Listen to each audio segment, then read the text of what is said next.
Hi అండి. ఈరోజైతే ఖర్జూరంతో అయితే లడ్డూ రెడీ చేస్తున్నాను. చాలా ఈజీగా, సింపుల్‌గా అయిపోద్దనమాట. మీరు కూడా ఒకసారి ట్రై చేయండి. పిల్లలైతే చాలా ఇష్టంగా తింటారు. దాని గురించి అయితే ఫస్ట్ ఒక ప్యాన్ పెట్టుకొని నెయ్యి వేసుకున్న తర్వాత నెయ్యి హీట్ అయిన తర్వాత కాజు పీసెస్ వేసుకొని కాజు ఫ్రై అయిన తర్వాత పక్కన తీసి పెట్టుకోవాలన్నమాట.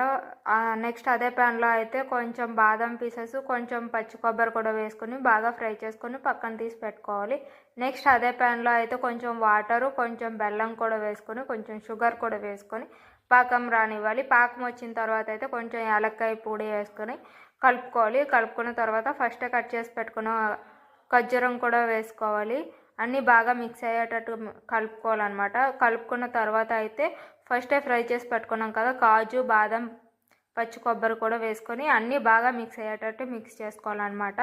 మిక్స్ అయిన తర్వాత అయితే చిన్న చిన్న లడ్డూలాగా అయితే చేసుకోవాలన్నమాట. అంతే ఫ్రెండ్స్, ఖర్జూరం లడ్డు అయితే రెడీ. మీరు కూడా ఒకసారి ట్రై చేయండి. ఎలా వచ్చిందో కూడా కామెంట్ చేయండి ఫ్రెండ్స్. చాలా సింపుల్గా చేసేసుకోవచ్చు. Thank you friends. ఇంతవరకు నా ఛానల్ సబ్స్క్రైబ్ చేసుకోకపోతే సబ్స్క్రైబ్ చేసుకోండి.